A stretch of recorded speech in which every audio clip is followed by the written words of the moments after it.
देखो अब माइटोकॉन्ड्रिया हम लोग जानते हैं, माइटोकॉन्ड्रिया है क्या? Power house of the cell. चलो अब देखते हैं पावर हाउस कैसे है ये, है ना, देखें।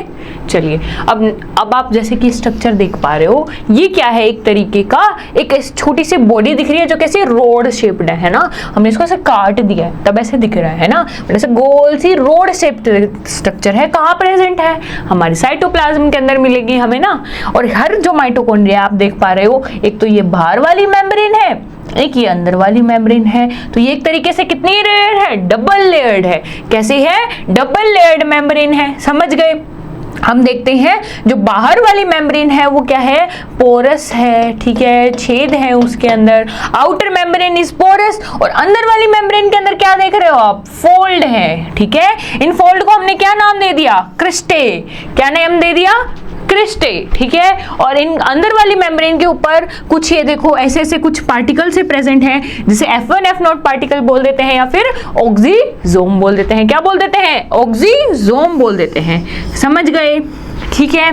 फिर जो अंदर की तरफ जो कैविटी है ना, ये जो अंदर की तरफ ये जो बीच में गैप है, इसके अंदर क्या है? हम देख रहे हैं मैट्रिक्स भरा हुआ है, ठीक है। इसके अंदर क्या भरा हुआ है? मैट्रिक्स भरा हुआ है, जिसके अंदर हम देख पा रहे हैं कि हमारे माइटोकॉन्ड्रिया के अंदर खुद के राइबोसोम है, इसके अंदर खुद का डीएनए भी है मैम। तो हम एक तरीके से देखें तो एक तरीके से पूरी सेल की जैसी दिख रही है ना। क्यों? सबसे बड़ी चीज क्या है? हमने क्या कहा था? किसी भी एक सेल को अकेले एग्जिस्ट करने के लिए क्या चाहिए? उसका जेनेटिक मटेरियल चाहिए, उसका खुद का क्या चाहिए? राइबोसोम चाहिए, और साथ के साथ क्या होनी चाहिए? मेम्ब्रेन होनी चाहिए। तो ये एक तरीके से खुद अकेला भी रह सकता था, लेकिन ये अंदर रह रहा है। किस पे डिपेंड है? सेल के अंदर, सेल पे डिपेंड है। तो आधा डिपेंड है, पूरा तो नहीं है, क्योंकि काफी चीजें खुद के डीएनए मॉलिक्यूल से करवा पा रहे हैं ना। तो इसीलिए इसे क्या बोला गया? Semi autonomous. सेल्फ डिपेंडेंट तो बना लेकिन आधा ही बन पाया मैम। ऑटोनोमस तो बना मैम, लेकिन आधा ही बन पाया। तो इसीलिए क्या बोला गया? Semi autonomous organelle. समझ गए? एक अकेला माइटोकॉन्ड्रिया नहीं, प्लास्टिड भी एक तरीके से हमारे पास सेमी ऑटोनोमस ऑर्गेनेली है। अब हम देखेंगे आगे। अब हम देखेंगे जो माइटोकॉन्ड्रिया होता है लगभग सभी सेल्स में होता है, एक्सेप्ट किसके अंदर माइटोकॉन्ड्रिया नहीं है? ना ही तो प्रोकैरियोट्स के अंदर है। प्रोकैरियोट्स कौन? बैक्टीरिया। और ना ही आरबीसी के अंदर है। समझ गए? इन दोनों सेल्स के अंदर हमें ना जेनेटिक मटेरियल मिलता, ना माइटोकॉन्ड्रिया मिलता, दोनों ही चीजें नहीं मिलती हैं। हुई बात क्लियर? ठीक है जी। तो हमें क्या पता लगा कि हमारा जो माइटोकॉन्ड्रिया है वो क्या है? सेमी ऑटोनोमस ऑर्गेनेली है। मतलब डिपेंडेंट तो, सेल्फ डिपेंडेंट तो हुआ लेकिन पूरा नहीं हो पाया। समझ गए? नेक्स्ट क्या क्या फंक्शन है? सबसे बड़ी चीज सेलुलर रेस्पिरेशन। सेलुलर रेस्पिरेशन से क्या होता है मैम? फूड आता है, फूड में हमारी ऑक्सीजन इस पे काम करेगी मैम। काम करने के कारण ये क्या होगा? CO2 में टूटेगा, H2O में टूटेगा। हमारी मेन चीज क्या है मैम? ATP। ये क्या होगा? सेलुलर रेस्पिरेशन होगा, ठीक है। अब देखो ये क्या करेगा? मोलिकुलर ऑक्सीजन को यूज करता है। हवा से क्या कर रहा है? ये ऑक्सीजन को यूज कर रहा है। किसको यूज कर रहा है? सिर्फ ऑक्सीजन को यूज कर रहा है, जिससे ये हमारे फूड क्या है? एक तरीके से कार्बोहाइड्रेट है, जैसे कि ग्लूकोज हो गया, उसको तोड़ देता है किसमें मैम? CO2 में और H2O में, है ना। और क्या निकलती है? एनर्जी निकलती है। Energy in the form of ATP, that is adenosine triphosphate. अब जानते हैं माइटोकॉन्ड्रिया क्या करता है? Synthesise energy rich compound that is ATP, है ना। ATP एडिनोसिन ट्राइफॉस्फेट है, ठीक है। ये क्या है? एक तरीके से अब ये एनर्जी बना रहा है, तो हमने इसे क्या बोल दिया?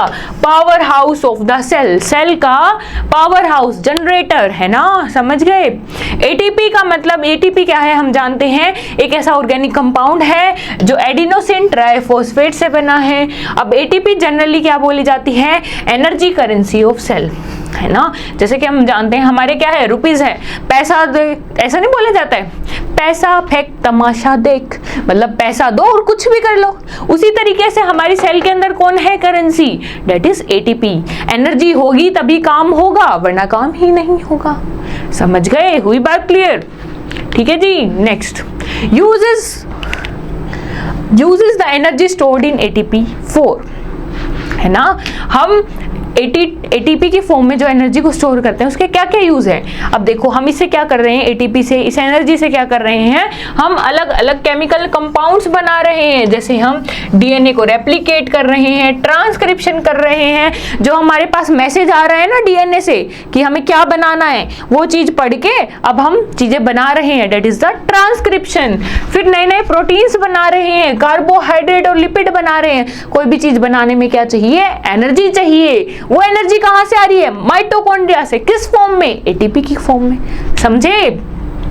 अब हमारी सेल को अगर कोई काम करना हो ना, जैसे कि कोई भी मसल को कॉन्ट्रैक्ट करना हो, किसी सेल को कॉन्ट्रैक्ट करना हो, सेल के ऊपर के जो सीलिया है, फ्लैजिला है, उनकी मूवमेंट करनी हो, कोई इंफॉर्मेशन जैसे नर्व इंपल्स या फिर कोई इंफॉर्मेशन लेके जानी हो, तो ये सब किसके थ्रू होता है, एनर्जी के कारण हो रहा है, डेट इज एटीपी। अब माइटोकॉन्ड्रिया क्या होते हैं, खुद के प्रोटीन खुद बनाते हैं, इसीलिए हमने उसे क्या बोला, सेमी ऑटोनोमस ऑर्गेनेली। हुई बात क्लियर, ठीक है जी। Next organelle is the plastid, ठीक है। प्लास्टिड भी कैसा ऑर्गेनेली है, एक तरीके से हम देखेंगे जैसे हमारे माइटोकॉन्ड्रिया है ना, उसी जैसा सा ऑर्गेनेली है ना, लेकिन ये एनिमल्स के अंदर प्रेजेंट नहीं होता है।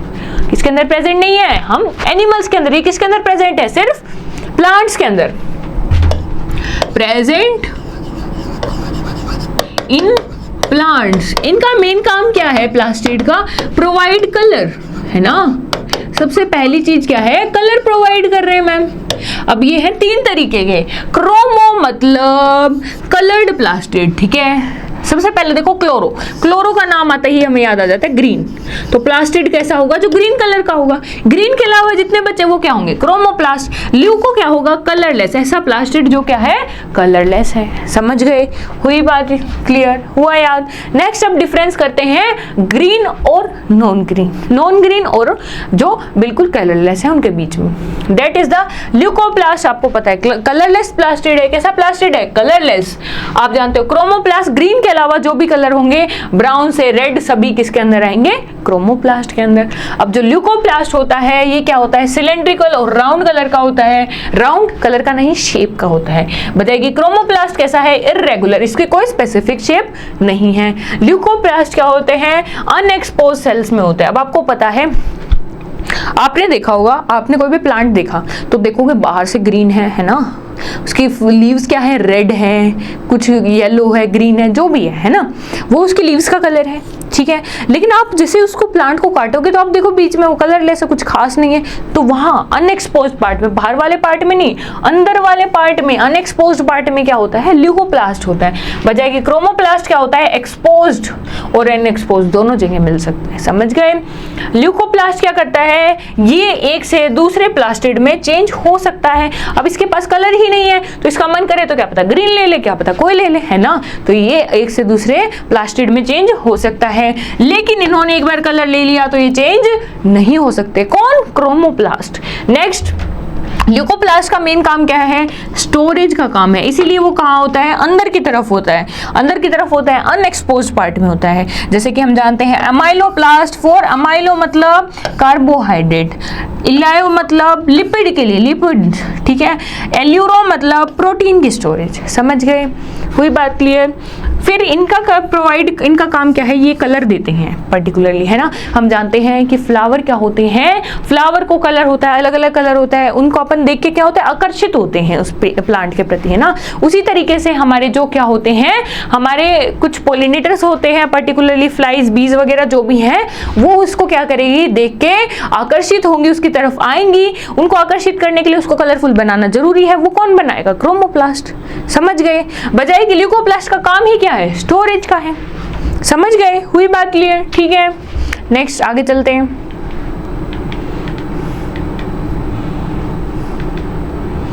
देखिए नेक्स्ट आता है क्लोरोप्लास्ट और क्रोमोप्लास्ट।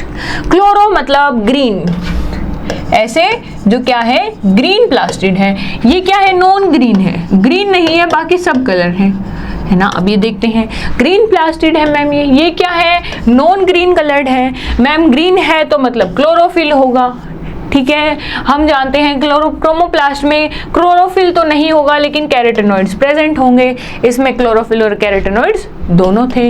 इसमें मैम प्रॉपर लैमिले भी प्रेजेंट होगा, लेकिन क्रोमोप्लास्ट में कोई लैमिले प्रेजेंट नहीं होगा। जो क्लोरोप्लास्ट है उनका काम क्या है हम जानते हैं। क्लोरोफिल में क्या होती है, एक स्पेशल प्रोसेस होती है, दैट इज फोटोसिंथेसिस, लाइट की मदद से खाना बनाना, है ना, यही करता है प्लांट काम। लेकिन यहाँ पे कोई फोटोसिंथेसिस नहीं होती। यहाँ ऑर्गन को अट्रैक्ट करने के लिए, पर्टिकुलर ऑर्गेनिज्म को अट्रैक्ट करने के लिए इसको कलरफुल बनाया जाता है। हुई बात क्लियर। हम ये देखेंगे जो क्लोरोप्लास्ट होता है वो ऐसा होता है, समझे, कुछ इस तरीके का होता है। हम जानते हैं इस पे भी डबल मेम्ब्रेन है, आउटर और इनर मेम्ब्रेन। ये है ना, ये एक तरीके का सिंगल, बाहर देखेंगे स्ट्रोमा है, बीच में हम देखेंगे ये एक कोइन लाइक स्ट्रक्चर दिख रही है, दिस इज द थाइलोकोइड। ये आपस में एक दूसरे के ऊपर लग के एक स्टैक बना रहे हैं, उसे क्या बोला गया, ग्रेनम। ठीक है, उसे क्या बोला गया, ग्रेनम। ये आपस में ब्लू कलर की दिख रही है ना, एक दूसरे को जोड़ रही है, दिस इज द लैमिले। ठीक है, ये क्या है, एक तरीके से आपकी लैमिले है। क्या है, लैमिले है। ये देखो lamellae are present in chloroplast, लेकिन ये क्या है, ये क्रोमोप्लास्ट में लैमिले प्रेजेंट नहीं होती है। समझ गए। आप बनाओगे ऐसा स्ट्रक्चर, आप कहोगे मैम ये सिंगल एक थाइलोकोइड है।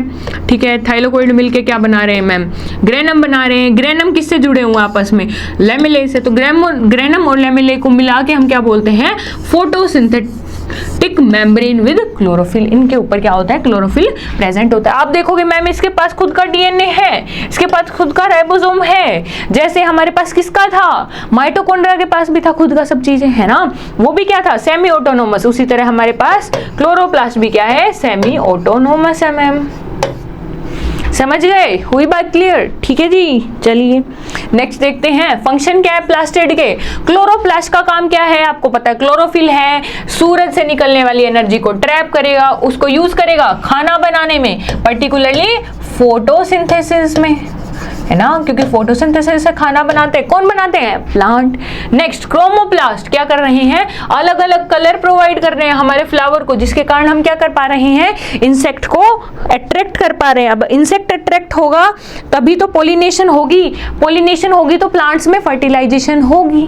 ठीक है, नेक्स्ट इज द ल्यूकोप्लास्ट। अब सीधी सी बात है मैम, खाना बन रहा है तो उसको स्टोर भी करना है, तो वो हम अलग अलग उसमें स्टोर करेंगे। जैसे कि फैट के लिए था एलियोप्लास्ट, कार्बोहाइड्रेट के लिए था अमाइलोप्लास्ट, उसी तरह प्रोटीन के लिए क्या था, एल्यूरोप्लास्ट, है ना। समझ गए, हुई बात क्लियर। ये थे हमारे प्लास्टिड के function. Next is the mitochondria और क्लोरोप्लास्ट, दोनों के दोनों सेमी ऑटोनोमस ऑर्गेनेली हैं। इनके बीच में डिफरेंस देखते हैं क्या है। अब माइटोकॉन्ड्रिया हम जानते हैं क्या है, ये एक तरीके से एरोबिक ऑर्गेनिजम्स में मिलेगा। क्यों, क्योंकि ये क्या करता है, ऑक्सीजन का यूज करता है ना, क्या करता है, रेस्पिरेशन करवाता है। बजाय कि हम जानते हैं क्लोरोप्लास्ट किसके अंदर मिलेगा, सिर्फ photosynthetic part of the plant के अंदर, जिसका काम क्या है, फोटोसिंथेसिस, लाइट की मदद से खाना बनाना, सिर्फ उन्हीं में मिलेगा। ठीक है, माइटोकॉन्ड्रिया है, कलरलेस है, हम जानते हैं क्लोरोप्लास्ट कैसा है, ग्रीन है। ठीक है, ये कैसा है, रोड जैसा है, सॉसेज फॉर्म है। ये कैसा है, डिस्क लाइक, है ना, कैसा है, डिस्क जैसा है। इनर मेम्ब्रेन के अंदर क्या है, बहुत सारे फोल्ड है, जिसे क्या बोला गया, क्रिस्टे। इसकी इनर मेम्ब्रेन सीधी है, बट इसके अंदर क्या है, कुछ फ्लैटेंड सेक्स हैं, जिसका नाम क्या है, बोरियां भरी हुई है, थाइलोकोइड है, जो किससे जुड़े हुए हैं, लैमिले से। समझ गए। इसका काम क्या है, एनर्जी प्रोड्यूस करना, किसका, माइटोकॉन्ड्रिया का। लेकिन हम जानते हैं हमारे पास किसका, क्लोरोप्लास्ट का काम क्या है, क्लोरोप्लास्ट का काम होता है मैम, ये एनर्जी प्रोड्यूस नहीं करता। क्लोरोप्लास्ट हमारे पास क्या करता है, अब देखो माइटोकॉन्ड्रिया ने क्या करना है, माइटोकॉन्ड्रिया का काम क्या है, माइटोकॉन्ड्रिया का काम है मैम एनर्जी बनाना। ठीक है जी, एनर्जी बनाना।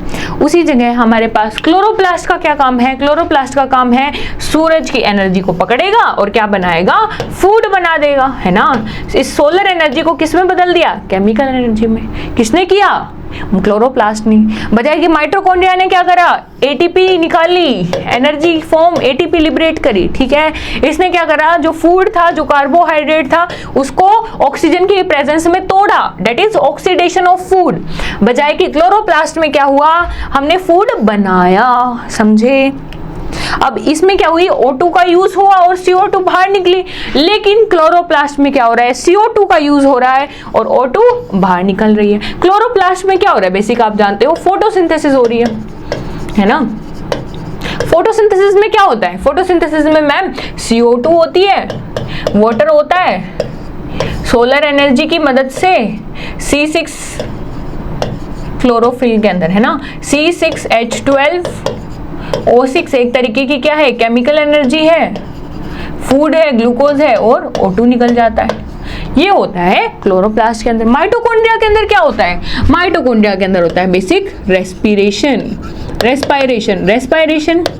जैसे कि क्या होता है, जो हमारे पास फूड होता है ना मैम, उसमें ऑक्सीजन रिएक्ट करता है, ऑक्सीडेशन प्रोसेस होती है और उससे हमें क्या मिलता है? CO2 मिलता है, वाटर मिलता है और साथ में एक एनर्जी मिलती है इन the form of ATP, that is the adenosine triphosphate. हुई बात क्लियर? नेक्स्ट आ जाते हैं हम वैक्यूल्स पे। वैक्यूल्स क्या है?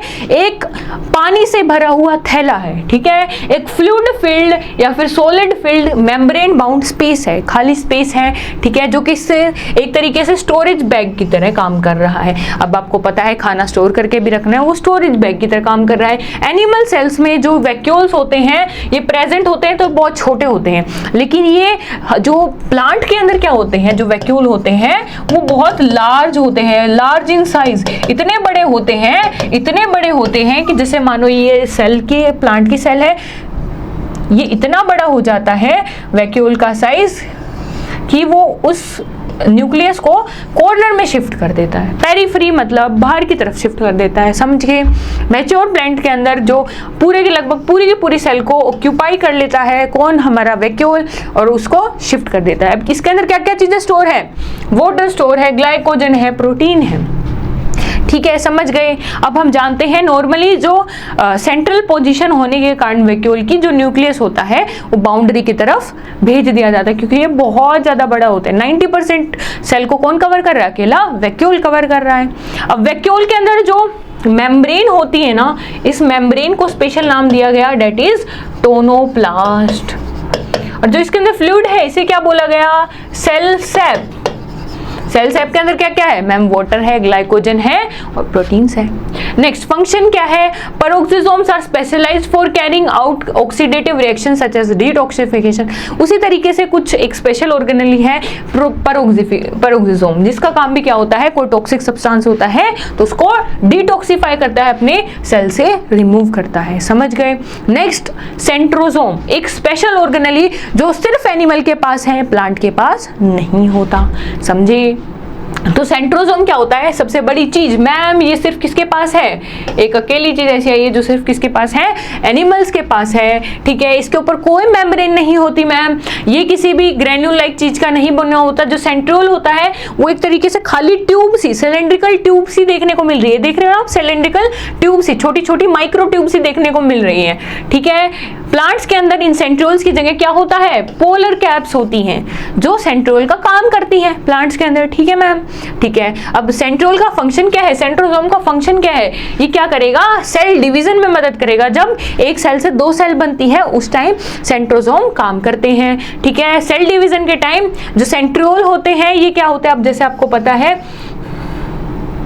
अब मान लो ये मेन डीएनए है, कॉपी हुआ तो ये जो सेंट्रियोल होते हैं ये कॉर्नर में चले जाते हैं ताकि ये इसको खींच सकें, किसकी मदद से? स्पिंडल की मदद से, है ना। अब जो बीच में जो एक स्ट्रक्चर होता है ना डिस्क लाइक, उसके ऊपर कुछ ऐसा हुक लाइक स्ट्रक्चर होता है जिसे क्या बोला जाता है? जिसे क्या बोला जाता है? काइनेटोकोर,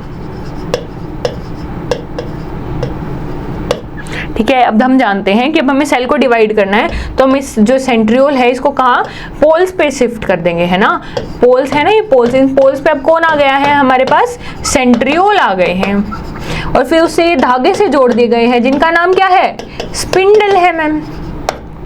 प्लांट के अंदर सेल डिवीजन के अंदर क्या होता है? ये सेंट्रियोल ना होके कौन होती हैं? पोलर कैप्स होती हैं। क्या चीजें होती हैं?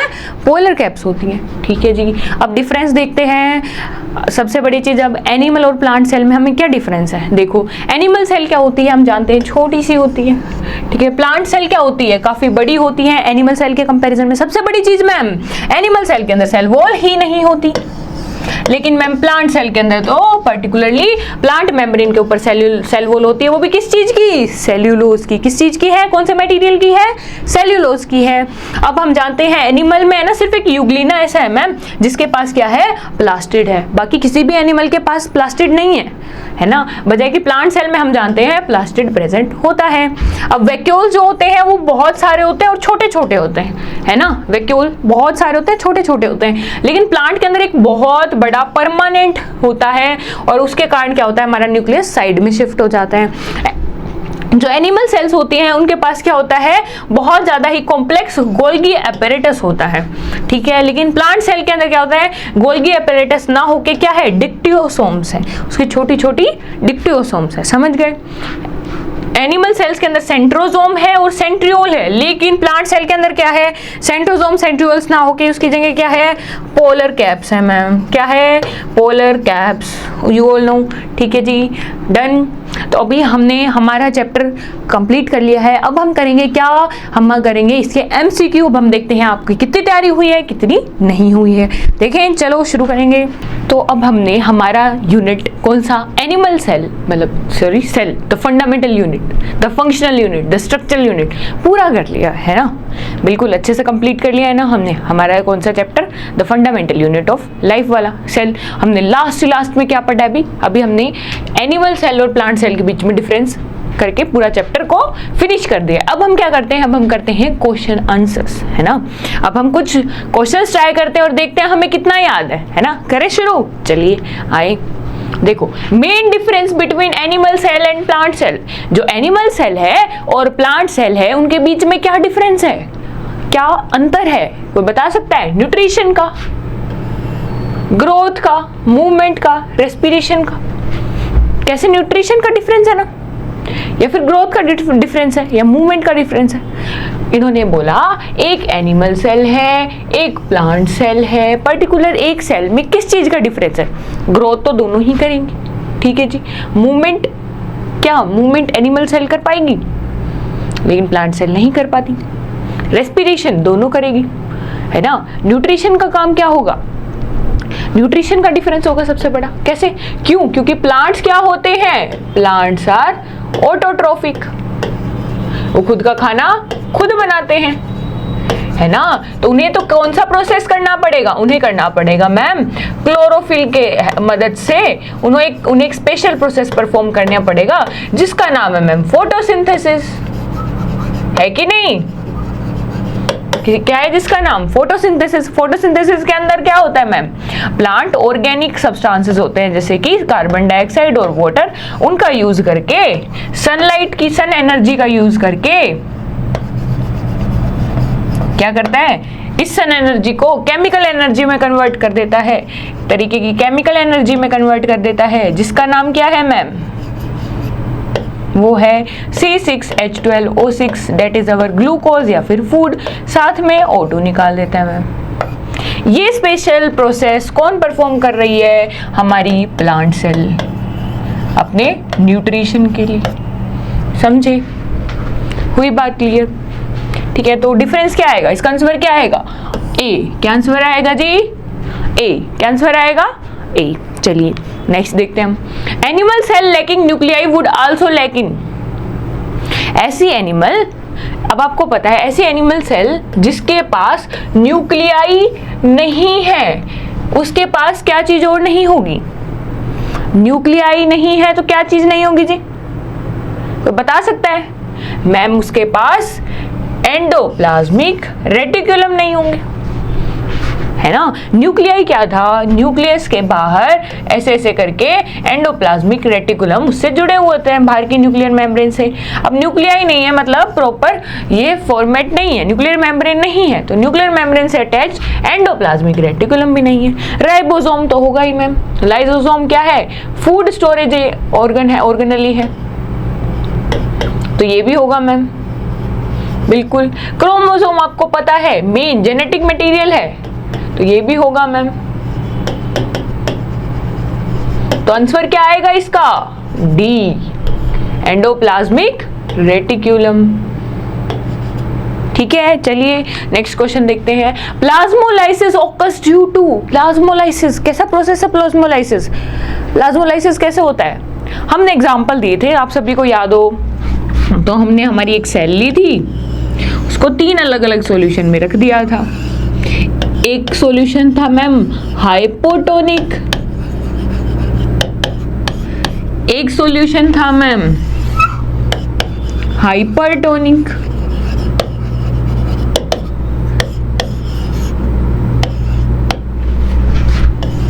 एक सॉल्यूशन था मैम कौन सा?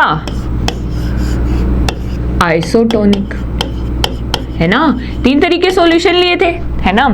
अभी आइसोटोनिक है तो इसके अंदर सोल्ट की कंसंट्रेशन, जो कंसंट्रेशन सेल के अंदर है और सोल्ट बाहर वाटर के अंदर है, बिकर के अंदर जो वाटर है उसके अंदर क्या है? सेम है, तो कोई भी नेट मूवमेंट देखने को नहीं मिलेगी,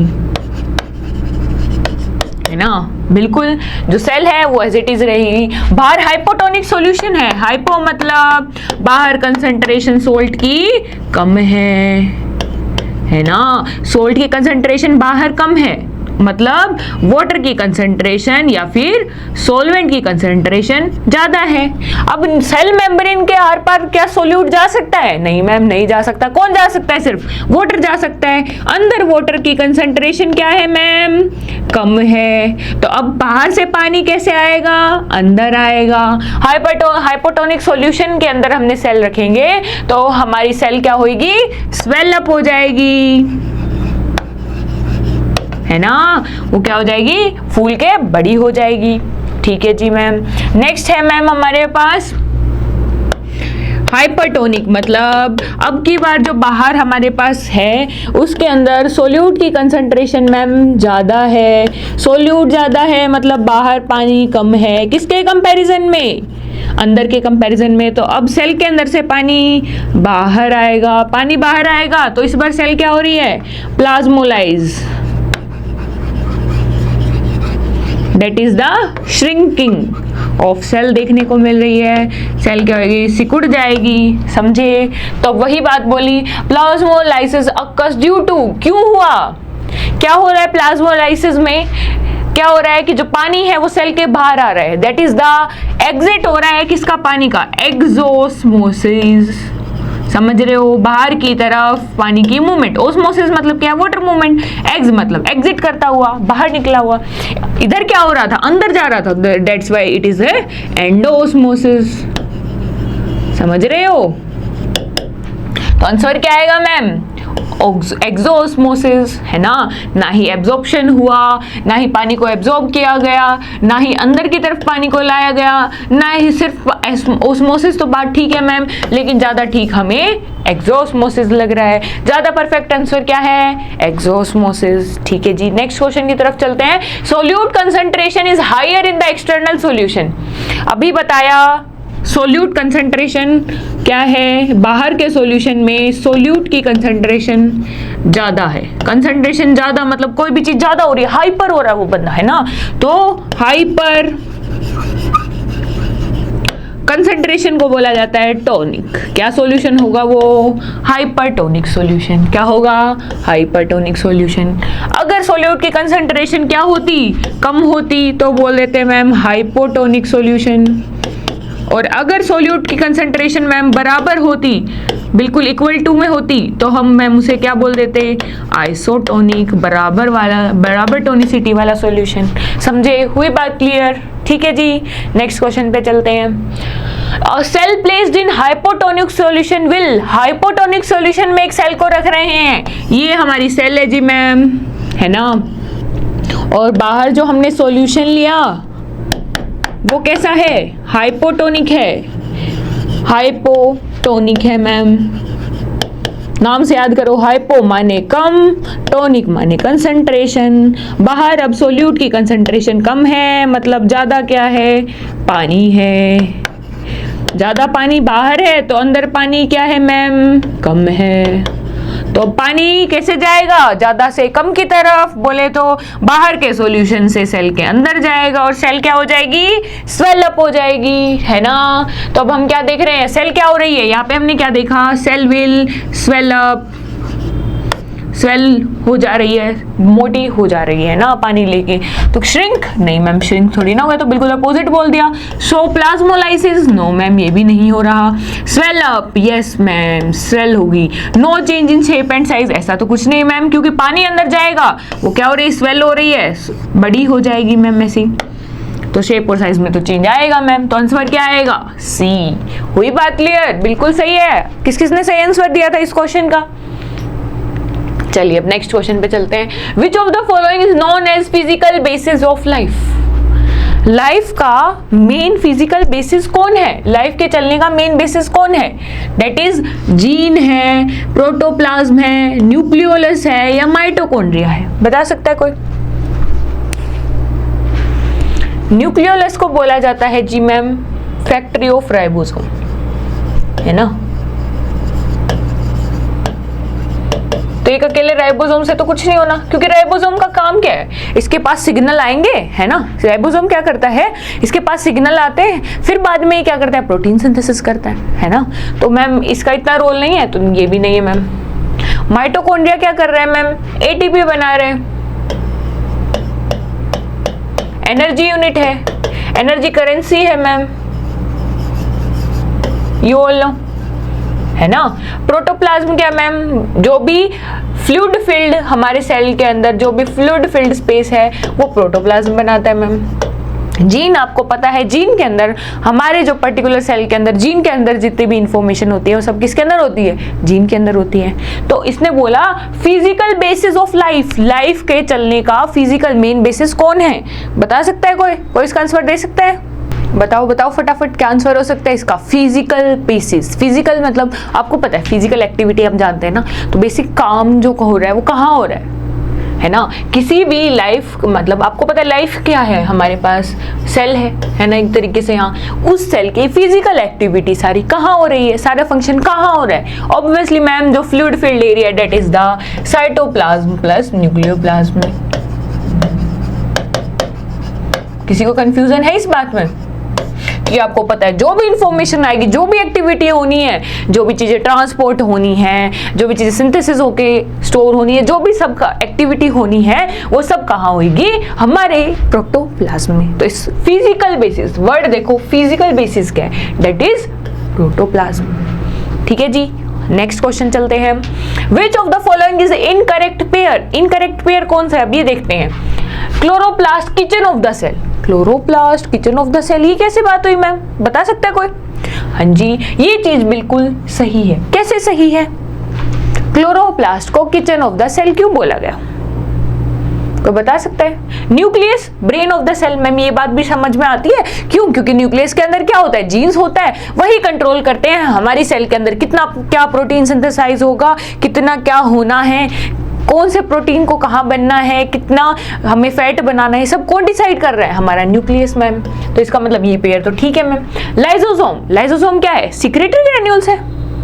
लाइसोसोम क्या है, एक तरीके का सुसाइडल बैग है, कुछ सिक्रीट नहीं करता, वो तो क्या है, गार्बेज डिस्पोजल है, स्क्वेंजर है ना, तो ये कुछ भी सिक्रेट नहीं करता, तो मैम ये गलत लग रहा है। Mitochondria power house of the cell, ma'am हाँ ये तो है, क्यों? क्योंकि वो एक एनर्जी बना रहा है, एनर्जी करेंसी बना रहा है, दैट इज एटीपी, तो ये बात भी ठीक है मैम। फर्स्ट बोलता है क्लोरोप्लास्ट को किचन ऑफ द सेल क्यों बोला? आपको पता है क्लोरोप्लास्ट एक ऐसा प्लास्टिड है जिसके अंदर क्या है, क्लोरोफिल प्रेजेंट है, और आपको पता है क्लोरोफिल में ही कौन सी रिएक्शन हो रही होती है, एक स्पेशल रिएक्शन हो रही होती है, that is the photosynthesis. Photosynthesis एक ऐसी रिएक्शन है जिससे क्या बनता है, हमारा फूड बनता है, फूड की सिंथेसिस होती है। तो खाना कहाँ बनता है, हमारी किचन में बनता है। उसी तरीके से हमारी प्लांट की सेल का खाना कहाँ बन रहा है, क्लोरोप्लास्ट में बन रहा है, इसीलिए उसे क्या बोला गया, किचन ऑफ द सेल। इसीलिए ये बात क्या हुई, सही हुई। तो इसका आंसर क्या आएगा, इसने क्या बोला था, गलत वाली बात बतानी है हमें, जो चीज गलत पेयर बना रहा है, तो दैट इज सिक्रेटरी ग्रेन्यूल को इन्होंने लाइसोसोम बोला, है ना, ये गलत है ना। सिक्रेटरी ग्रेन्यूल्स है क्या, सिक्रेटरी ग्रेन्यूल्स तो मैम किससे निकलते थे, हमारे गोल्गी बॉडी से, गोल्गी अपैरेटस से निकलते थे मैम। अगर इसके साथ गोल्गी बॉडी, गोल्गी अपैरेटस कुछ लिखा हुआ होता तो ये चीज ठीक होती, या फिर लाइसोसोम के साथ में सुसाइडल बैग लिखा हुआ होता, या फिर क्या लिखा हुआ होता, स्क्वेंजर लिखा होता, ठीक है, तो भी ये चीज ठीक हो जाती। अब तो ये गलत है मैम, ठीक है जी, समझ आ गई कैसे गलत है। नेक्स्ट क्वेश्चन पे चलते हैं। Photosynthetic pigment located in, photosynthesis करने वाला पिगमेंट कहाँ होता है, पता है आप लोगों को किस में होता है? सबसे बड़ी चीज, प्लांट सेल में, एनिमल सेल में? आप बोलोगे मैम प्लांट सेल में, क्योंकि एनिमल सेल तो खुद का खाना खुद बनाते ही नहीं है, ठीक है जी, प्लांट सेल में होगा। अब प्लांट सेल के अंदर कौन से ऑर्गेनेली के अंदर? That is ma'am plastid. Plastid में पर्टिकुलरली कौन से वाला मैम? क्लोरोप्लास्ट है ना, उसके अंदर होगा। हमारे पास कौन सा फोटोसिंथेटिक पिगमेंट, नाम क्या है उस फोटोसिंथेटिक पिगमेंट का? एनीवन? That is chlorophyll. आपको पता है प्लास्टिड कैसा होता है? कुछ एक तरीके के डिस्क शेप्ड होता है। क्या उस डिस्क शेप के अंदर पूरे के अंदर क्लोरोफिल होगा? नहीं मैम, उसके अंदर ऐसे थाइलोकोइड होता है, वो आपस में एक दूसरे के ऊपर ऐसे अटैच होते हैं, है ना, जैसे कि एक के ऊपर एक सिक्का रख रखा हो, स्टैक ऑफ कॉइन लगा रखा हो। इसे पूरे को क्या बोला जाता है मैम? ग्रेनम। क्या बोला जाता है? ग्रेनम। ये ग्रेनम आपस में एक दूसरे से एक शीट के थ्रू कनेक्टेड है, जिसका नाम क्या है? लैमिले है। इन्हीं के अंदर क्या होता है? हमारा क्लोरोफिल प्रेजेंट होता है। साइड में जो बाहर बचा वो क्या है मैम? स्ट्रोमा है। हमारे क्लोरोप्लास्ट के पास खुद का क्या है मैम? जेनेटिक मटेरियल है, राइबोसोम है ना। ये एक जो अकेला, इसको क्या बोला जाता है मैम? एक अकेले को इनको बोला जाता है थाइलाकोइड। बहुत सारे थाइलाकोइड स्टैक में मिलके क्या बना रहे हैं? ग्रेन्युलम। ये बात पता है आपको? अब देखो ये फोटोसिंथेटिक पिगमेंट है का, अभी बता दिया मैंने, जवाब दे दिया है। कहाँ है? स्ट्रोमा में है? नहीं मैम, स्ट्रोमा में तो नहीं है मैम। नेक्स्ट, स्ट्रोमा में नहीं है ma'am. Outer membrane of the chloroplast, आपको पता है क्लोरोप्लास्ट भी क्या है? एक तरीके की डबल मेम्ब्रेन स्ट्रक्चर है। नो मैम, आउटर मेम्ब्रेन में भी नहीं है। ग्रेना में? ग्रेनम है मैम, ग्रेनम में है तो ठीक है। Inner membrane of the chloroplast? नहीं मैम, नहीं है, तो आंसर क्या आएगा? सी। हुई बात क्लियर? ठीक है जी, डन एकदम। चलिए, which of the following act as a garbage disposal system, कौन हमारी सेल की साफ सफाई की जिम्मेवारी लेता है? कौन है वो? कौन है वो सबका दादा? साफ सफाई करने वाला कौन सा सिस्टम है? कौन हमारे अंदर की साफ सफाई का अभियान चलाता है? डेट इज कौन है? हमारा लाइसोसोम, हमारा स्क्वेंजर, या फिर बोल सकते हैं housekeeper of the cell, घर की साफ सफाई रखने वाला, या फिर क्या बोल सकते हैं एक तरीके से सुसाइडल बैग, है ना। ये सब इसके अदर नेम्स हैं, है कि नहीं? है ना, बिल्कुल। तो इसमें क्या गोल्गी अपैरेटस है? नो मैम, गोल्गी अपैरेटस का काम तो किसका होता है? पैकेजिंग का होता है, पैकेजिंग करता है। लाइसोसोम सुसाइडल बैग है। वैक्यूल का काम क्या होता है मैम? स्टोरेज का होता है। पेरोक्सिसोम का काम क्या होता है मैम? कुछ डिटॉक्सिफाई करने वाली चीजें होती है ये, है ना, समझे। तो इसका आंसर क्या आएगा? बी। क्या आएगा आंसर? बी। चलिए नेक्स्ट आगे देखते हैं। Ribosome are made up of, ma'am ribosome किस चीज के बने हुए होते हैं? सबसे पहली चीज ये बता दो, राइबोसोम है क्या चीज? राइबोसोम क्या है? क्या बोला जाता है? राइबोसोम आर द किस चीज की फैक्ट्री है? फैक्ट्री ऑफ, बताओ फटाफट से, factory of dash dash dash dash dash, जल्दी बताओ क्या है? That is factory of protein. Ribosome क्या है? फैक्ट्री ऑफ प्रोटीन, प्रोटीन बनाने वाले। और राइबोसोम की फैक्ट्री कौन है? और फैक्ट्री ऑफ राइबोसोम कौन है ये और बता दो मुझे फटाफट से। दैट इज मैम न्यूक्लियोलस, है ना। ठीक है जी मैम। अब जो राइबोसोम है वो बना हुआ किस चीज का है? एक तो बना हुआ है आरएनए का और प्रोटीन का, दोनों चीज मिलके बनते हैं राइबोसोम। इसीलिए आंसर क्या आएगा? बोथ बी एंड सी, समझे। ग्रेन्युलर स्ट्रक्चर होता है ना ribosome. Next, colourless plastid are known as, आपको पता है प्लास्टिड जो होते हैं किसके अंदर प्रेजेंट होते हैं? ओनली प्रेजेंट इन, प्लास्टिड कहाँ प्रेजेंट है? ओनली प्रेजेंट इन, किसके अंदर प्रेजेंट है? सिर्फ प्लांट सेल के अंदर प्रेजेंट है। ऐसा ऑर्गेनेली जो सिर्फ प्लांट सेल के अंदर प्रेजेंट है, एनिमल सेल के अंदर प्रेजेंट नहीं होता। और ये प्लास्टिड भी कितने तरीके के हैं मैम? ये प्लास्टिड भी 3 तरीके के हैं।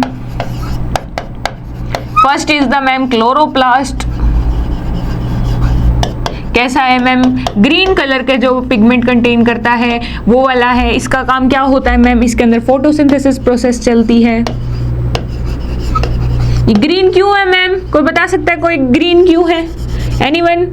क्लोरोफिल के कारण मैम। नेक्स्ट है क्रोमोप्लास्ट।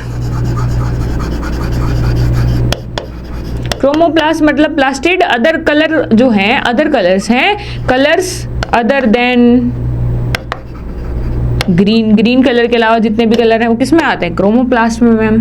ठीक है, इनका काम क्या होता है मैम?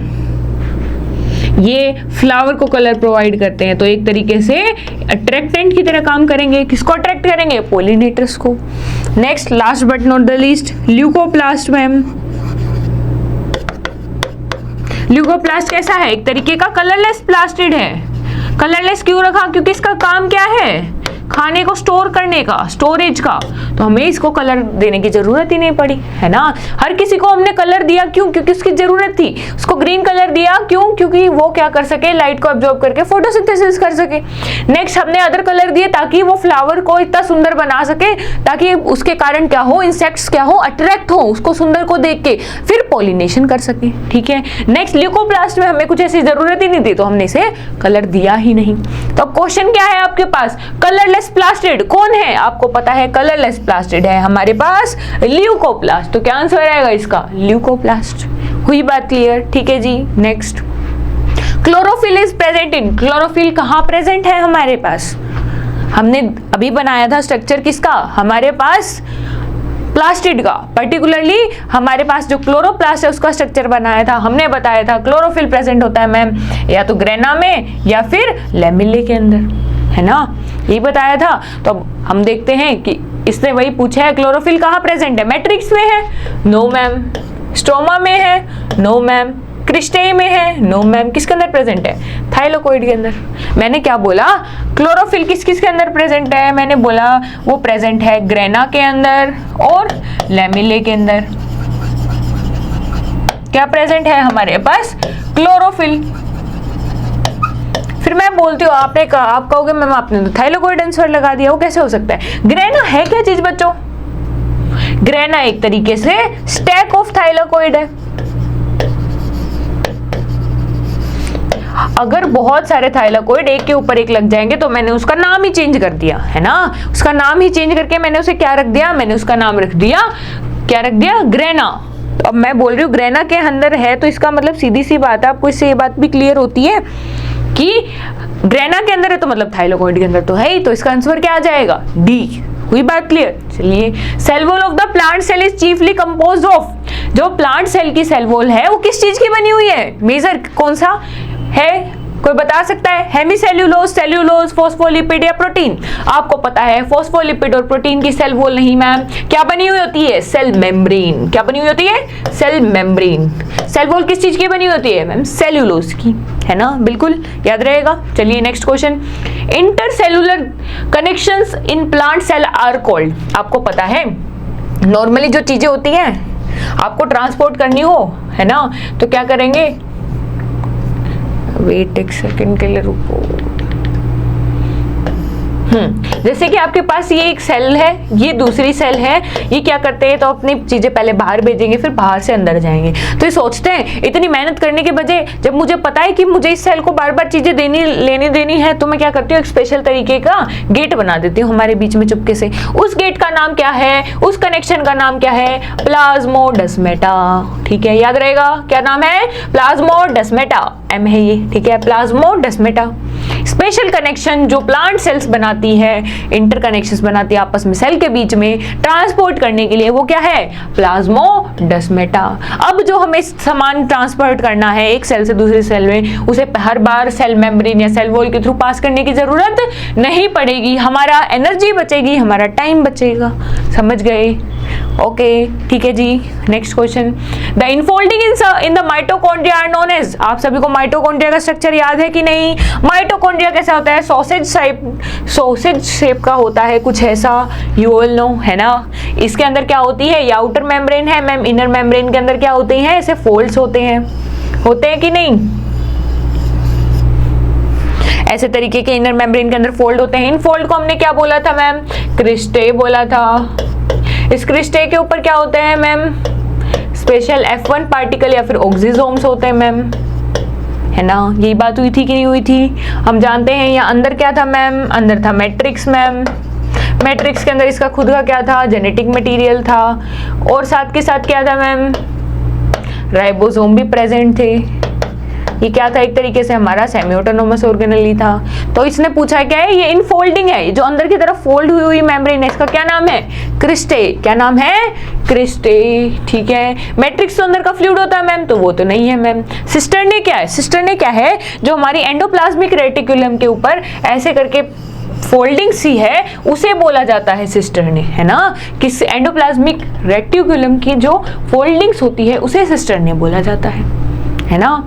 ठीक है। ग्रेना क्या है? ग्रेना मैम ये तो प्लास्टिड के अंदर प्रेजेंट है। ये क्या है मैम? एक तरीके से स्टैक ऑफ थाइलोकोइड है। अब आपको वो पता लग गया ना क्या क्या चीजें हैं, तो इसका आंसर क्या आएगा? A, cristae. हुई बात clear? Next question, aleuroplast is the cell store of. Aleuroplast किसको स्टोर करके रख रहा है? एक तरीके का ऐसा प्लास्टिड है जो आपको पता है, ल्यूकोप्लास्ट को हमने, जो हमारा ल्यूकोप्लास्ट था ना, प्लास्टिड में एक था हमारे पास कौन सा? ल्यूकोप्लास्ट, जिसका काम क्या था? स्टोरेज का। फिर वो कहता है, कुछ बोलते हैं मैम हम तो ऑयल स्टोर करेंगे, कुछ बोलते हैं मैम हम प्रोटीन स्टोर करेंगे, कुछ बोलते हैं मैम हम कार्बोहाइड्रेट स्टोर करेंगे। तो अब ये बोलते हैं, हमने इनको अलग अलग पार्ट में डाल दिया। जो ऐसे ल्यूकोप्लास्ट जो ऑयल स्टोर करेंगे, हमने उन्हें क्या बोला? इलायोप्लास्ट।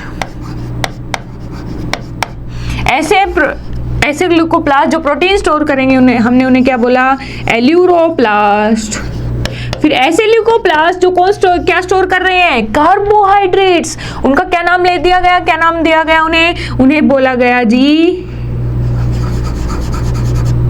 अमाइलोप्लास्ट। क्या बोला गया? अमाइलोप्लास्ट। समझे?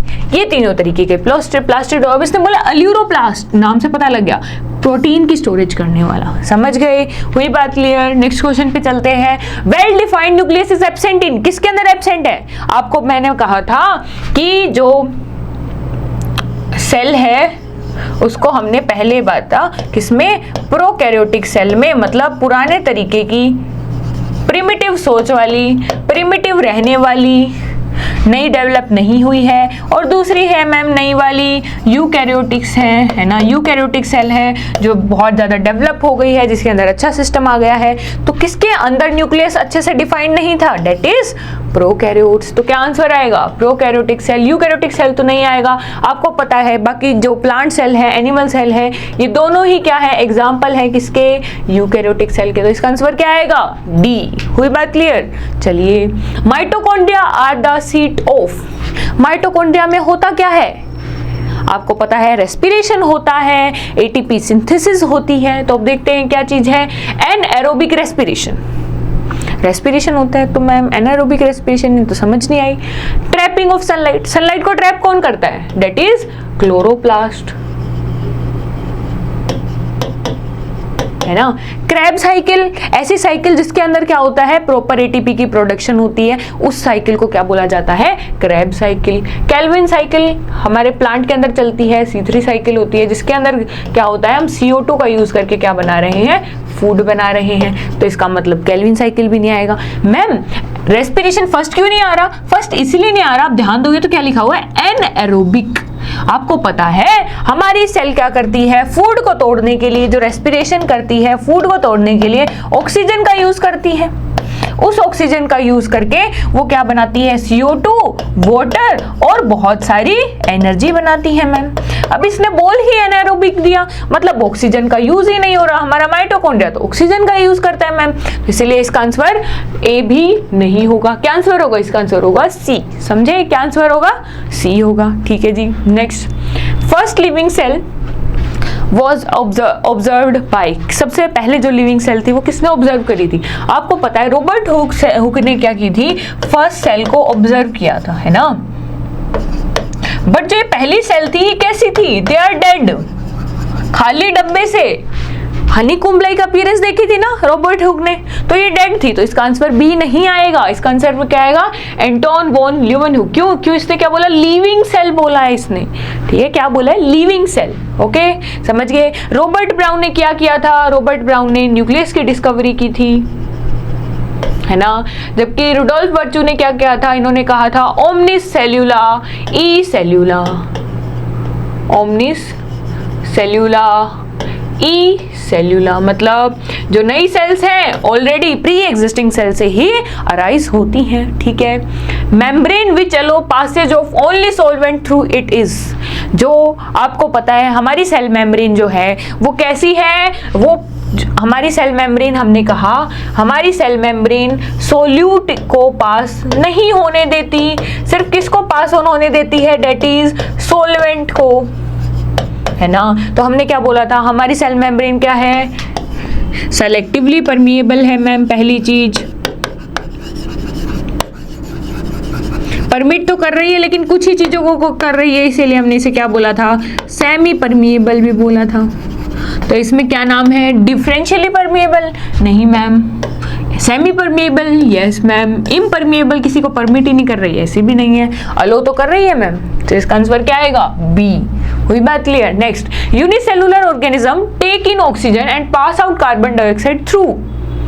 अब आपको पता है किसी भी चीज को, आपको पता है गैस के आने जाने को, जो गैस का क्या है मूवमेंट है, जो पर्टिकुलर किसी भी गैस की मूवमेंट हो रही है, कैसे? मूवमेंट फ्रॉम हाई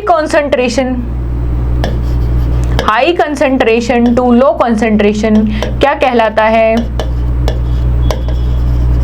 उसे बोला जाता है मैम, क्या बोला जाता है? डिफ्यूजन। क्या बोला जाता है मैम? उसे डिफ्यूजन। मैम अगर ये गैस की जगह क्या हो जाए? वाटर हो जाए और वाटर की मूवमेंट हो, तो हमने उसको क्या बोला? हमने उसको बोल दिया ओस्मोसिस। तो यहाँ किसकी मूवमेंट की बात कर रही है? CO2 की, कार्बन डाइऑक्साइड की और ऑक्सीजन की, है ना। ये दोनों की दोनों क्या है? गैस है। गैस की मूवमेंट को हम क्या बोलेंगे? डिफ्यूजन। ना ही ऑस्मोसिस बोलेंगे, ना ही एक्टिव ट्रांसपोर्ट बोलेंगे। क्यों? क्या हमें ऑक्सीजन और CO2 को ट्रांसपोर्ट करने के लिए किसी भी एनर्जी की जरूरत पड़ रही है? नहीं पड़ रही, तो इसीलिए एक्टिव ट्रांसपोर्ट भी नहीं बोला जाएगा। समझ गए। Next, root hair of the plant absorb water from the soil through. अब आपको पता है पानी की मूवमेंट हो रही है, पानी की मूवमेंट कौन से प्रोसेस के थ्रू होती है? That is osmosis. तो यहाँ पे आंसर क्या आएगा? ओस्मोसिस। समझे? क्या आंसर आएगा? Osmosis, that is C।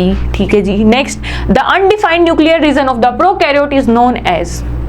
ऐसा रीजन, अब आपको पता है प्रोकैरियोट्स के अंदर जेनेटिक मटेरियल कोई कंटेन नहीं करता, बोले तो प्रॉपर न्यूक्लियस क्या होता है? एब्सेंट होता है। न्यूक्लियस एब्सेंट मतलब न्यूक्लियर मेम्ब्रेन नहीं होती, तो वहाँ पे हम उस जेनेटिक मटेरियल वाले कंडेंस्ड एरिया को न्यूक्लियस ना कह के क्या बोल देते हैं? क्या बोल देते हैं? हम बोलते हैं न्यूक्लियोइड। तो क्या होता है? ये undefined nuclear region is the nucleoid. क्या आंसर आएगा इसका? डी। समझे? Next, the only cell organelle. देखो अब आप देखोगे कि जो न्यूक्लियस है वो तो पूरा डिफाइंड चीज है, तब उसे न्यूक्लियस बोलते हैं। न्यूक्लियोलस क्या है मैम? ये तो मिलता ही सिर्फ किसके अंदर है? ये तो मिलता ही हमें यूकैरियोट्स के अंदर है। प्रोकैरियोट्स के अंदर तो न्यूक्लियोलस होता ही नहीं है, तो इसका मतलब ये भी आंसर नहीं होगा। न्यूक्लिक एसिड से तो मैम खुद जेनेटिक मटेरियल बना हुआ है, तो वो दोनों के अंदर ही होगा, तो ये भी आंसर नहीं होगा। That is the nucleoid. क्या आंसर होगा इसका? न्यूक्लियोइड। ऐसा only cell organelle seen in prokaryotic cell, सिर्फ प्रोकैरियोटिक सेल में देखने को मिल रहा है। वो कौन सा है? कोई बता सकता है? माइटोकॉन्ड्रिया? नो मैम, माइटोकॉन्ड्रिया तो हमें यूकैरियोटिक में भी देखने को मिल रहा है। राइबोसोम मैम यूकैरियोट्स में भी देखने को मिलता है मैम, प्रोकैरियोट्स में देखने को भी मिलता है। प्लास्टिड सिर्फ प्लांट सेल में, प्लांट सेल क्या है? एक तरीके की यूकैरियोटिक, तो ये भी नहीं है। लाइसोसोम क्या है? सुसाइडल बैग है, ये भी ऐसा सेल ऑर्गेनेली है जो सिर्फ यूकैरियोटिक सेल में देखने को मिल रहा है, तो इसका आंसर क्या आएगा? राइबोसोम। ठीक है, क्या आएगा? राइबोसोम। अब मुझे बता दो फटाफट से, राइबोसोम जो है प्रोकैरियोट के अंदर कुछ अलग यूनिट का होता है, 2 यूनिट का बना हुआ होता है, और यूकैरियोट्स के अंदर अलग का। तो जो प्रोकैरियोट्स होते हैं उनके अंदर कौन सा होता है? 70S टाइप का। जबकि यूकैरियोट्स के अंदर कैसा होता है, ATS टाइप का।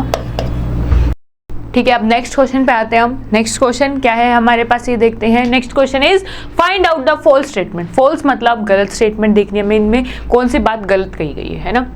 Golgi apparatus is involve with in the formation of lysosome. आपको पता है जो हमारे पास क्या है, एक तरीके से गोल्गी अपरेटस है, वो कुछ वेसिकल्स बनाते हैं जो क्या बना देते हैं, लाइसोसोम बना देते हैं। ये बात भी ठीक है मैम। नेक्स्ट, न्यूक्लियस, माइटोकॉन्ड्रिया और प्लास्टिड के पास खुद का क्या है, DNA है। They are able to make their own proteins. बिल्कुल सही बात है। DNA आपको पता है, न्यूक्लियस में तो हमने स्टोरी करके रख रखा है, और ये ऐसे ऑर्गेनेली है जिनके पास खुद का DNA है, और ये एक तरीके से क्या हो गए हैं, सेल्फ डिपेंडेंट बनने की कोशिश कर रहे हैं, हाफली सेल्फ डिपेंडेंट हो गए हैं, that is semi autonomous.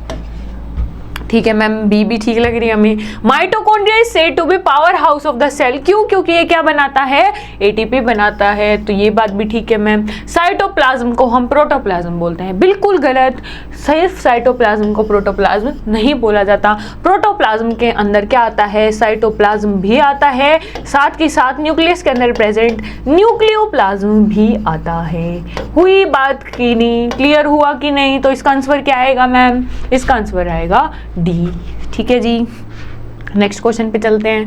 Next question, cell wall of which of the is made of cellulose. Cellulose की कौन सी चीज नहीं बनी हुई? सीधी सी बात है, सेल्यूलोज कहाँ प्रेजेंट है मैम, सेल वॉल में। ठीक है मैम, किसके अंदर प्रेजेंट होती है सेल वॉल? होती है मैम किसके अंदर, प्लांट्स के अंदर।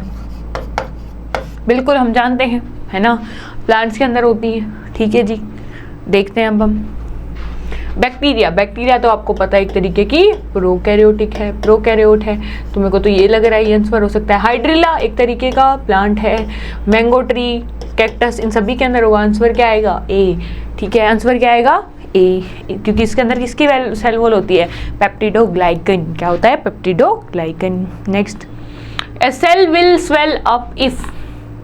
मैंने आपको बताया अगर ये सेल है, ये सेल अपने आप क्यों मोटी हो जाएगी, जैसे ही ये बाहर से पानी लेगी, बाहर से पानी लेगी तब ये मोटी हो सकती है, तभी ये स्वेलअप हो सकती है। बाहर से पानी क्यों लेगी, जब इसके खुद के अंदर पानी क्या हो, कम हो, और बाहर पानी क्या हो, ज़्यादा हो। बाहर पानी ज़्यादा मतलब सोल्यूट कम, सोल्यूट कम मतलब बाहर का सॉल्यूशन कैसा है, कम मतलब हाइपोटोनिक, है ना। जब हमने कौन से सॉल्यूशन में हमारे सेल को रख दिया, that is the hypotonic solution. तो आंसर देखो, the concentration of water molecule in the cell is higher than the concentration of water molecule in the surrounding medium.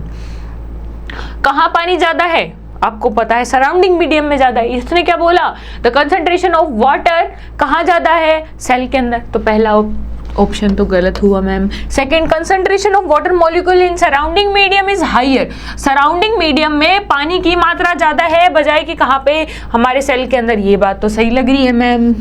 ठीक है, the concentration of water molecule same है। Same होता तो ma'am उसे हम क्या बोल देते, आइसोटोनिक बोल देते, और मैम उसमें तो कोई भी मूवमेंट, कोई भी चेंज सेल की शेप में अंदर देखने को नहीं मिलता। तो आंसर सी भी नहीं आएगा।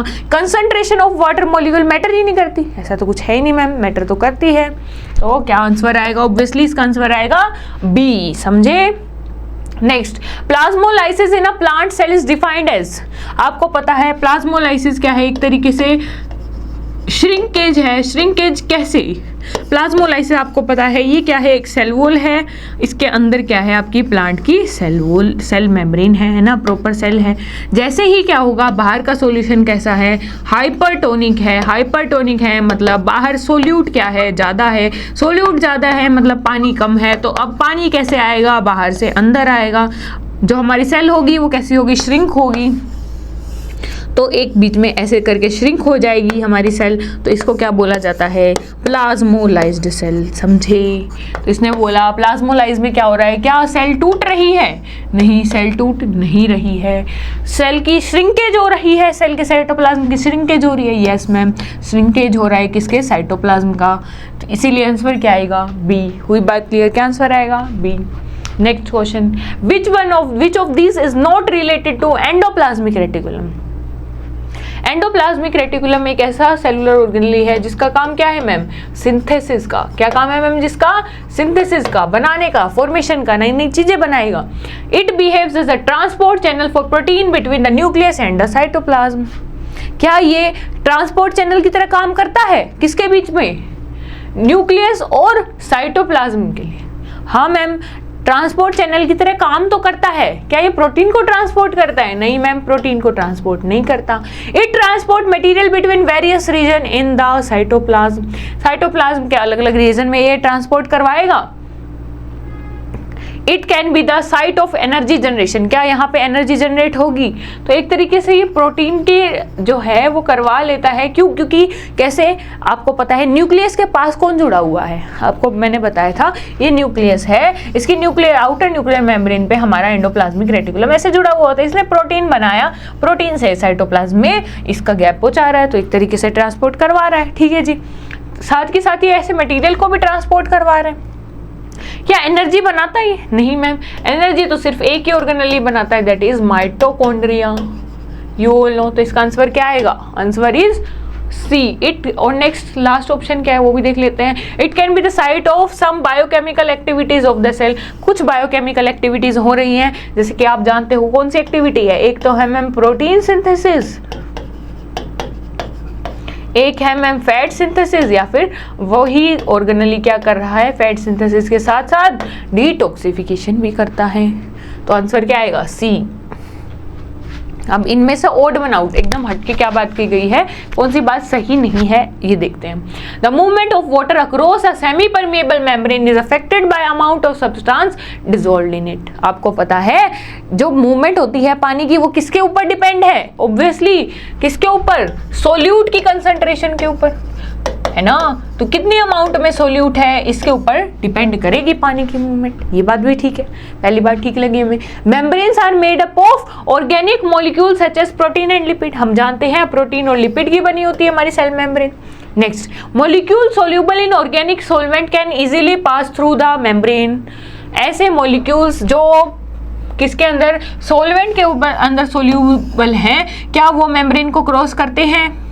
ये बात बोली गई है बिल्कुल, कि मतलब उनका साइज जितना हो जाता है तो वो क्रॉस कर सकते हैं। Plasma membrane contain chitin sugar in plants. Plant के अंदर प्लाज्मा मेम्ब्रेन के अंदर क्या काइटिन और शुगर होता है। काइटिन तो मैम वैसे भी फंगस की सेल मेम्ब्रेन के अंदर भी नहीं मैम, सेल वॉल के अंदर होता है। हर किसी की सेल वॉल, सेल मेम्ब्रेन किस चीज की बनी हुई है मैम? ऑब्वियसली प्रोटीन और लिपिड की। तो आंसर क्या गलत लगा हमें? Answer D is wrong. समझे? हुई बात क्लियर? ठीक है जी, नेक्स्ट चलते हैं। Following are few definition of osmosis. अब हमें देखनी है इसमें से कौन सी डेफिनेशन सही है ऑस्मोसिस के लिए। ऑस्मोसिस का मतलब क्या है? कोई एक सेमी परमिएबल मेम्ब्रेन है, उसके थ्रू पानी की कंसंट्रेशन जहां ज्यादा है वहां से कम पानी की कंसंट्रेशन के तरफ जाना इज द ऑस्मोसिस। वाटर की मूवमेंट है, ठीक है। तो अब देखते हैं movement of water molecule. Water molecule move कर रहा है कहां से? खुद की हाई कंसंट्रेशन से खुद की कैसे लो कंसंट्रेशन की तरफ। किसके थ्रू होता हुआ? Semi permeable membrane. ये तो फर्स्ट आंसर ही लग रहा है हमें। चलो फिर भी दूसरे पढ़ के देख लेते हैं। Movement of solvent molecule from its higher concentration. Solvent molecule मतलब सीधी सी बात है पानी मूव कर रहा है हायर कंसंट्रेशन से लो कंसंट्रेशन, बात तो ठीक है, लेकिन इसमें सेमी परमिएबल नाम नहीं लिया, ठीक है। Movement of solvent molecule from higher concentration to lower concentration of the solution. Solution की कंसंट्रेशन, मतलब सॉल्यूशन की कंसंट्रेशन का मतलब कैसा बात हो रही है कि मतलब सोल्यूट की बात हो रही है। तो क्या हम सोल्यूट के कंसंट्रेशन के अकॉर्डिंग मूव करते हैं? नहीं मैम, तो ये बात गलत हुई। मूवमेंट ऑफ सोल्यूट मॉलिक्यूल, क्या सोल्यूट मूव कर पाता है? नहीं मैम, हम सोल्यूट की मूवमेंट की बात ही नहीं करते ऑस्मोसिस में, ठीक है। हुई बात क्लियर? नेक्स्ट, तो चलिए इस तरीके से अब हमने हमारा क्या कर लिया है, सेल वाला chapter, the fundamental unit of chapter क्या कर लिया है, कंप्लीट कर लिया है। तो थैंक यू। अब फटाफट से हैप्पी होके मुझे बताओ कितने नंबर स्कोर किए आपने, है ना। बिल्कुल, हमने हमारा चैप्टर बहुत अच्छे से कंप्लीट कर लिया है, हमने क्वेश्चन प्रैक्टिस भी कर ली है, हमने देख लिया है हमें कितने क्वेश्चन आते हैं कितने नहीं।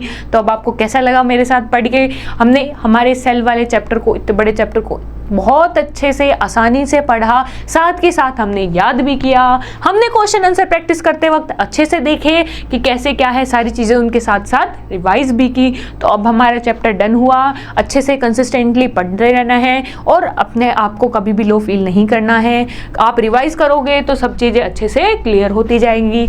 तो अच्छे से पढ़ना है, कीप गोइंग, ठीक है। All the very best. चलिए फिर मिलते हैं।